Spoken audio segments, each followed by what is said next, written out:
Hello, I'm Sebastian. Welcome to 9R Trees podcast. Today, I will summarize and review the book. The Bottom Billion by economist Paul Collier examines why a group of the world's poorest countries has remained stuck in extreme poverty while many other developing nations have grown rapidly. Drawing on development research and policy experience, Collier argues that conventional aid and broad development prescriptions often miss the specific forces keeping these countries behind. He frames the problem around a set of reinforcing traps that commonly affect low-income states, especially those emerging from conflict, heavily dependent on natural resources, geographically disadvantaged, or suffering from weak governance. The book is both diagnostic and practical. It explains how well-intended interventions can fail, and it proposes a portfolio of responses that mix targeted aid, policy conditionality, institutional reform, and selective use of international security and trade measures. Collier aims to shift the debate from slogans to evidence, highlighting why global prosperity has not reached this bottom billion and what realistically can be done to help them converge with the rest of the world. I will give you key takeaways from this book. Firstly, identifying the bottom billion and the development divergence. Collier centers the book on a crucial observation. Global poverty is increasingly concentrated in a relatively small set of countries rather than spread evenly. Many nations in Asia and parts of Latin America have achieved sustained growth, but others have experienced stagnation or repeated reversals. He uses the idea of a bottom billion to describe people living in countries that have not benefited from globalization and have weak prospects of catching up without external and internal changes. The focus is not simply low income levels, but a pattern of long-term underperformance, high risk, and fragile institutions. This framing challenges one-size-fits-all development thinking. It implies that policies successful for middle-income reformers may not work where security is fragile, the state lacks capability, or economic opportunities are narrow. It also reframes the moral and strategic stakes. Persistent failure can foster regional instability, forced migration, transnational crime, and repeated humanitarian crises. By separating chronic underperformers from broader developing country categories, Collier sets up a more targeted conversation about which constraints matter most, why standard tools disappoint, and how international actors can support credible routes toward growth, governance, and basic security. Secondly, the conflict trap and the challenge of post-war recovery. A major theme is the conflict trap, where civil war and political violence both arise from poverty and then deepen it.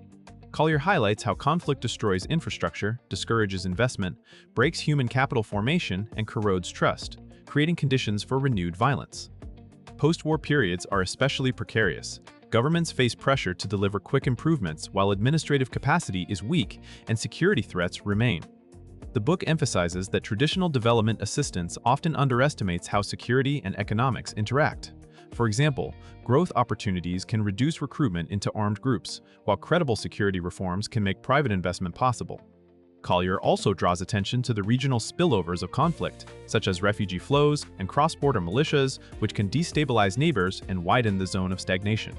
In policy terms, he argues that post-conflict environments may require a temporary blend of peacekeeping, targeted aid, and institutional support that prioritizes restoring basic order and restarting the economy. He is skeptical of assuming that elections alone solve legitimacy problems, and instead stresses building institutions that can manage grievances, restrain predation, and deliver essential services. The practical takeaway is that preventing relapse into conflict is often more cost-effective than responding after a collapse, but it demands realistic timelines and coordinated international engagement. Thirdly, the natural resource trap and managing rents without corruption. Collier examines why abundant natural resources can become a curse for very poor countries. Resource wealth can generate large rents that attract power struggles, weaken accountability, and distort economic structure. Rather than taxing citizens, governments can rely on royalties, which reduces pressure to build effective public institutions and broad-based legitimacy. Large inflows of foreign exchange can also hurt other export sectors by making them less competitive, limiting job creation and diversification. Collier explores how resource dependence raises the risk of corruption and conflict, because controlling the state can become the fastest route to wealth. The problem is not resources themselves, but the governance environment in which extraction occurs. He points to the need for transparency and credible rules for managing revenue, contracting, and spending, so that windfalls are transformed into public goods rather than private fortunes. He also stresses the difficulty of building these rules in low-capacity states and the role of international standards in raising expectations and constraining bad behavior. Policy options include strengthening oversight, improving contract disclosure, stabilizing spending over time, and investing in assets that outlast extraction, such as education, health systems, and infrastructure. The broader message is that resource wealth can finance development, but only if institutions and incentives prevent rent-seeking from dominating politics and economics. Fourthly, landlocked geography, small markets, and the limits of globalization. Another trap highlighted is geographic disadvantage, particularly for landlocked countries with poor neighbors and small domestic markets. Collier argues that geography shapes development prospects through transport costs, access to ports, disease burden, and the feasibility of export-led growth. When a country is landlocked, its trade competitiveness depends heavily on the infrastructure and governance of transit states, making policy success partly external. Even strong reforms can be undermined if border delays, conflict next door, or weak regional corridors keep logistics costs high. Small markets also limit economies of scale and reduce the attraction for foreign direct investment. Collier emphasizes that globalization rewards places that can integrate into supply chains, but the bottom billion often cannot do so easily because the basic preconditions are missing. This creates a dilemma.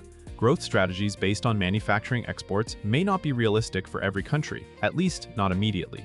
He suggests that regional integration, coordinated infrastructure investment, and improved trade facilitation can help, but they require cooperation and long-term commitment. He also discusses how aid might be used more strategically to finance infrastructure and reduce bottlenecks rather than spreading funds thinly across many projects. The theme is that development is not purely about internal policies. It is also about connectivity, regional politics, and the practical cost of moving goods, people, and ideas across borders. Lastly, policy responses.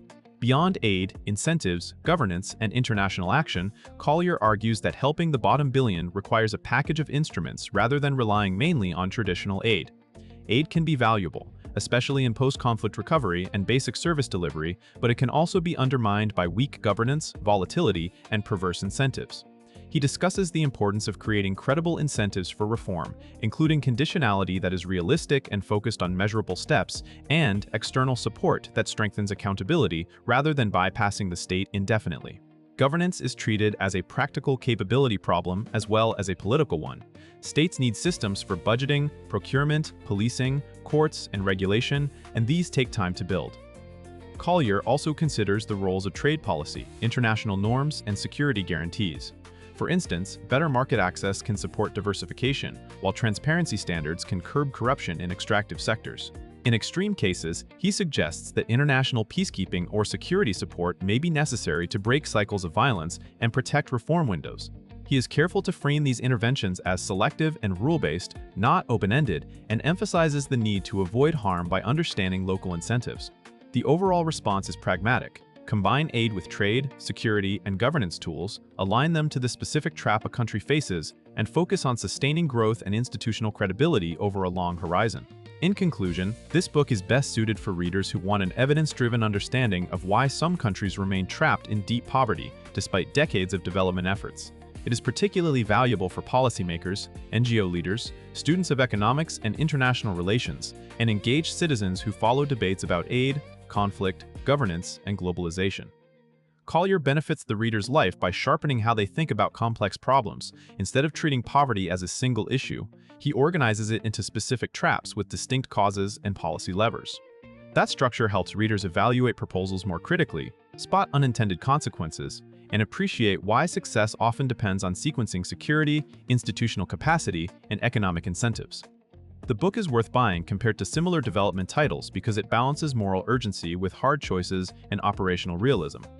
It does not rely on simple narratives of blame or salvation, and it pushes beyond aid as the default answer by integrating trade, transparency, and security considerations. Readers come away with a clearer framework for understanding news about fragile states and a grounded sense of what interventions have a plausible chance of working, where patience is required, and why sustained international attention matters. If you would like to support Paul Collier, you can buy the book through the Amazon link I've provided in the podcast description. After reading the book, please let me know what you think and share your thoughts. See you around.